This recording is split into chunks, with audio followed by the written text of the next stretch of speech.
What's happening, y'all? Welcome back to Wake Up Barstool. Again, another bucket list moment for myself here as we are going to talk to not only one of the greatest New Orleans Saints of all time, but one of the best NFL players of all time. A guy who's a member of the 2010s All-Decade team.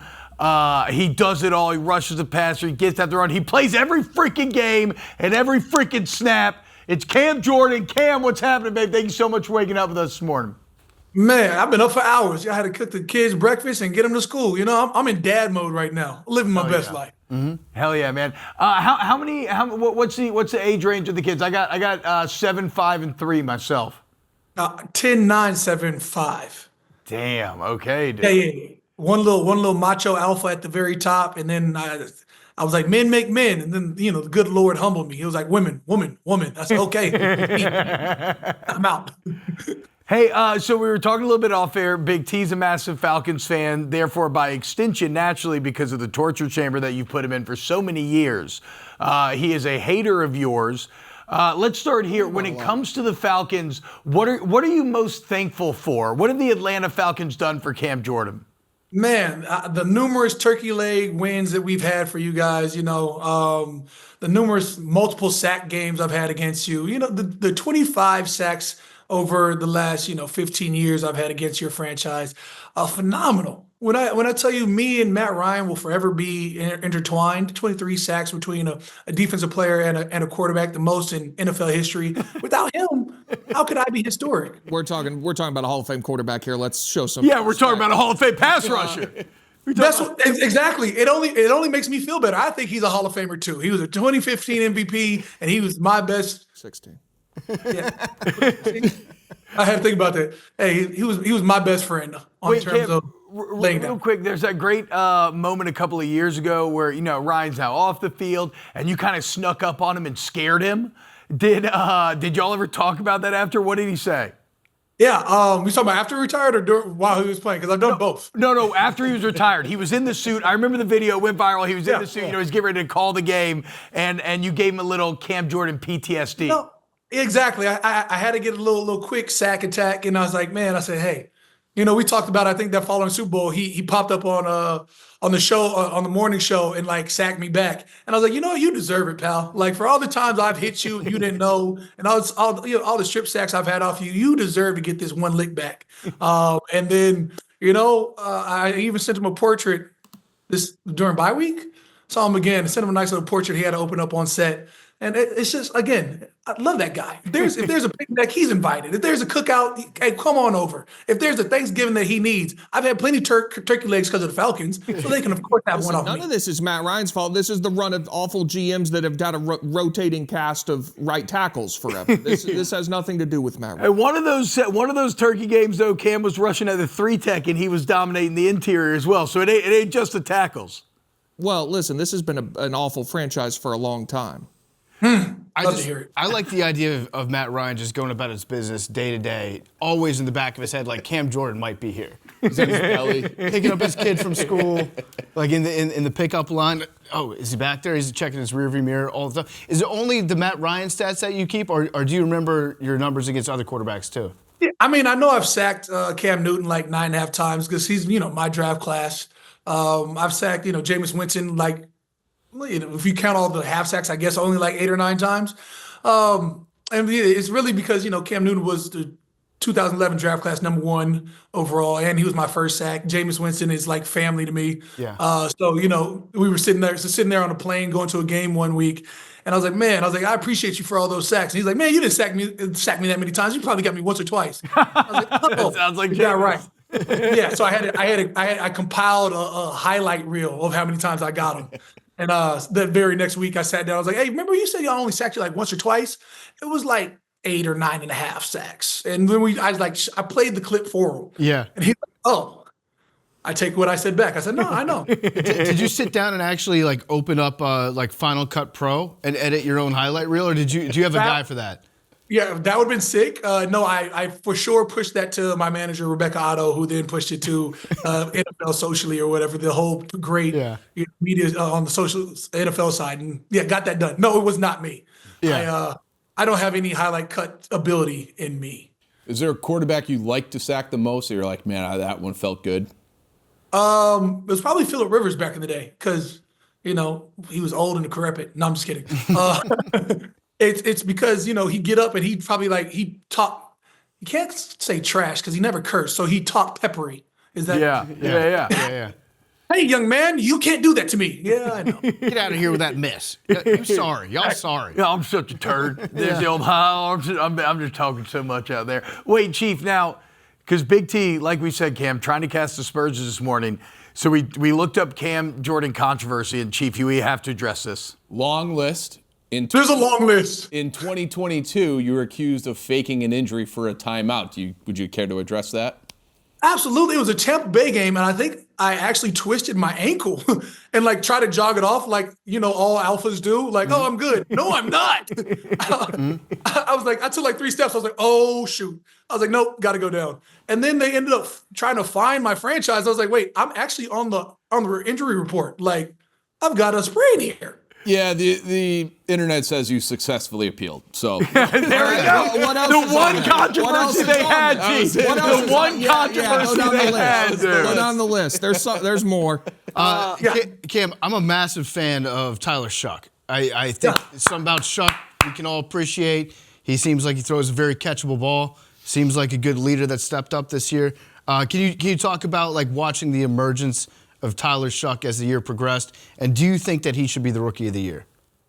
Yeah, I think that's obvious that what he showed was nothing short of a great rookie year, and that puts him in contention for it.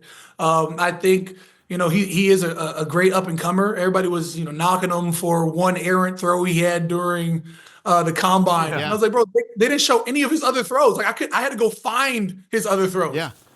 I'm like, no, he's actually a baller. He was out there just rolling out, doing some silly stuff, and it looked silly. Yeah, they asked him to make a throw as a joke, and he was like, okay, I'll put my whole body into it. That became the storyline out of Tyler Shough. But just, I don't know, there's just something about him. Seems like he's got a combination of gunslinger mentality, but also, again, that ball is just so catchable. And he can roll on cats. He turned the corner on, I think it was Atlanta. Our last game of the year, probably. Yep. Yeah, he turned the corner on those young ends, and then took one to the crib for 20. Yeah. I mean, he was able to shrug off a defensive lineman that had got a hold of him in that same game and threw a crossbody throw to Kevin Austin, which they called back for off the line something, holding down the field, whatever that was. And I was like, yo, that's a ball. Yeah. There was plenty of times during season where I was like, all right, we got us one, fellas. Not to say that, you don't take that rookie year just in effect of oh man, he's gonna be, legendary. But he showed enough flashes to where you're like, yeah, we got hope. Yep. Well, I mean, you've played 15 years now, and so every year you have the concept kind of, do I want to keep doing it, do I not? Does that little spark, maybe the coach change, does that inspire you at all to be like, okay, yeah, let's do this again? No, I mean, what's let's do this again mean? What does that mean? So you never so the end is nowhere in sight for you. Hey, I mean, at this point in my career, they talk about the end at year 9. How many more years you got left? Yeah. True. 10, 11, 12, 13, 14, 15. It's like beating the same drum. Or at this point, I'm just taking all the right meetings. I'm talking to the right people. I've got, my agent who I've been with for 15 years on football side. I've got my manager who was my PR for the last 15 years. All I'm doing is weighing options, understanding the terrain. And then from there, I'd love to just continue and always continue talking about football. Yeah, well, I mean, you're incredible on the media side, dude. It's that much is obvious, and that's going to be super fun to watch. You and Jameis actually need to team up again at some point, that side. But what about this? So getting into the media side, you played both the Seahawks and the Patriots this year. So you saw these teams firsthand. Can you give us some insight or kind of break down how you view this matchup? Man, absolutely. We played them early too. Yeah. We had a young quarterback. Rattler was at helm. We had missed a couple linemen by then. Either way, when I saw him, I was like, we sort of got blitzed by Seattle, uncharacteristically out of hand. Yeah. And then so it's like, but you also saw the surgence of Leonard Williams this season and the resurgence and how he was dominating. DeMarcus Lawrence, and Wosu.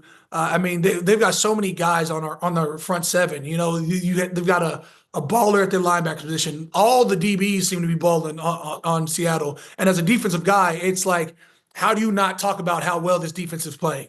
You know, they're stifling at times. They create interceptions. They create turnovers. DeMarcus Lawrence had like two touchdowns this year, running back.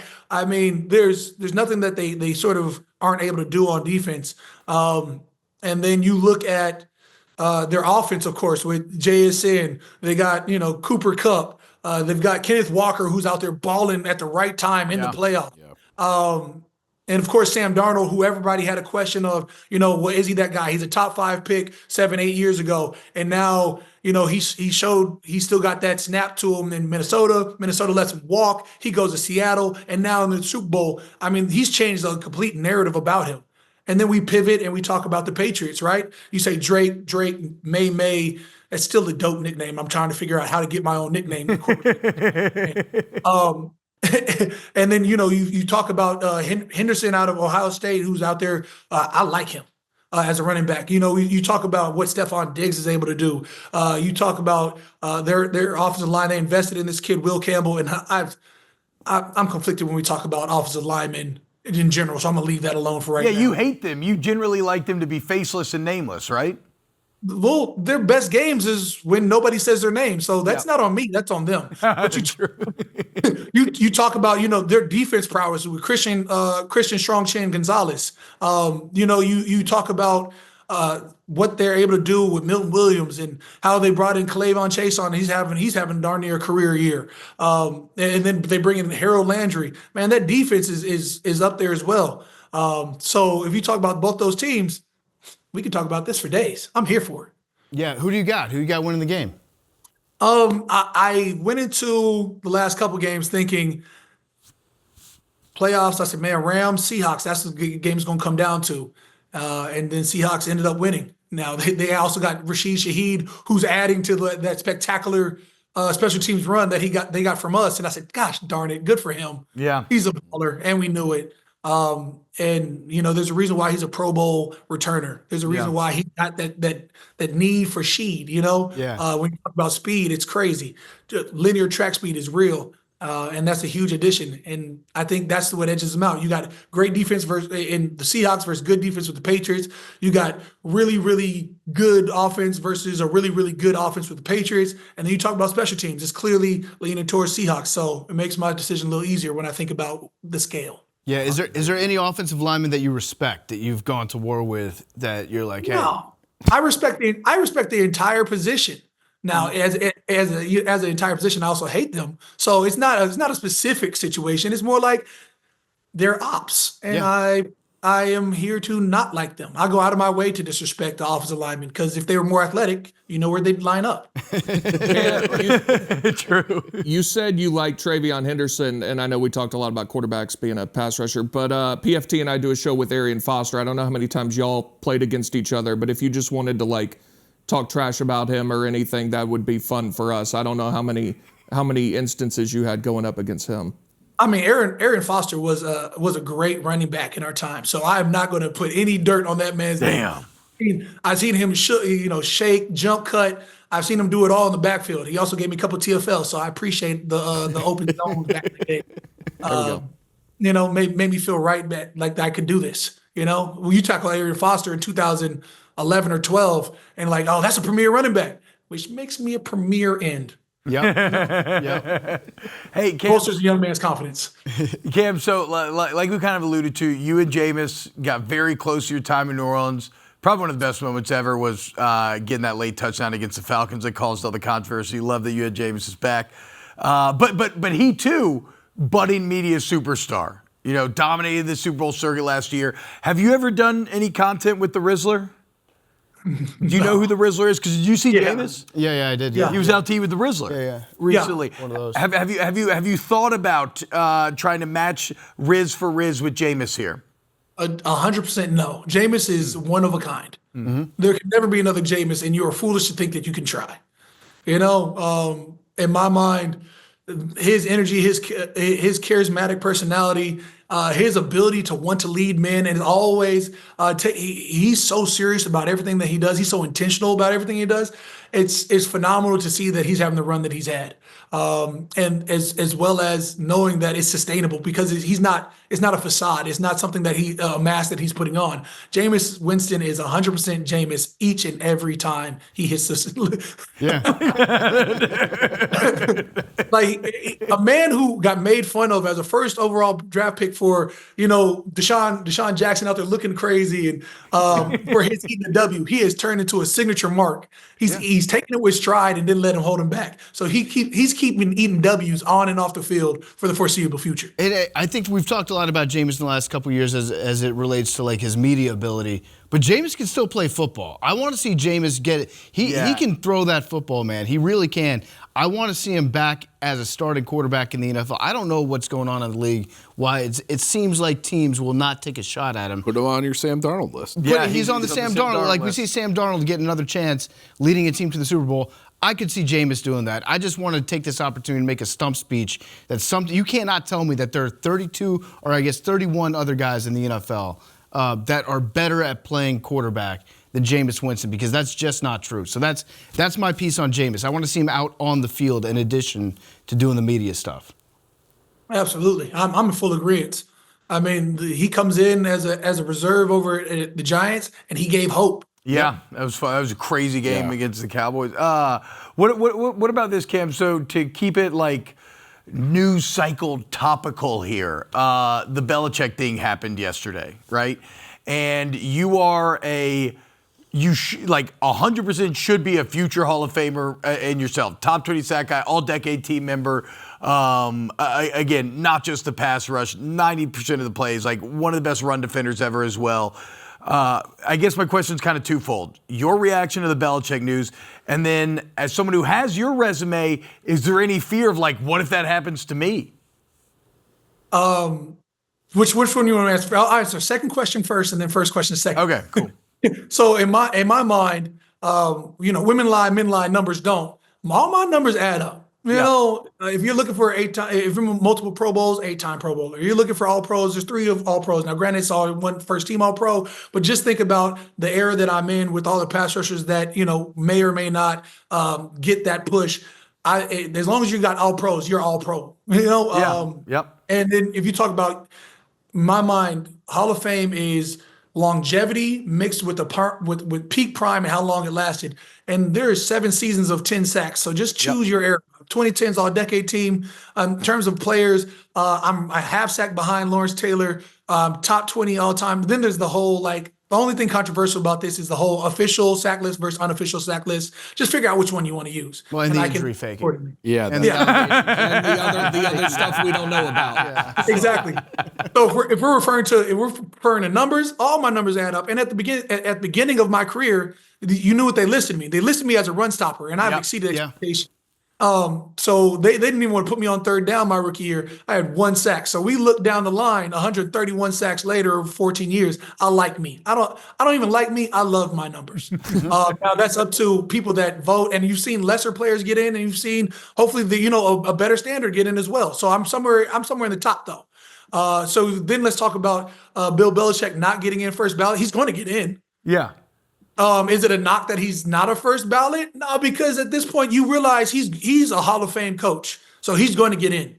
And you can talk about any controversies that lead up to his name that has nothing to do with his coaching, except for one controversy. Mm-hmm. One controversy. Yeah, but I think it's fair to say Spygate is a controversy around the head coach that does affect his performance. But when you look at the totality of his, okay, so two. Yeah, Jordan. Maybe that's not. I don't know. That's not. It's ridiculous that he's not first ballot, but it did feel like it was somebody that was out there to hit him in a place that hurt, where he loves the Hall of Fame, he loves football history. So knowing that he wouldn't get in on the first ballot would be something that hurt him. And at the end of the day, you got to take your hat off to the haters sometime. There was a hater out there that accomplished a mission nobody thought possible. So respect to that man's game, whoever that was. He's wrong, but respect just in terms of being a hater.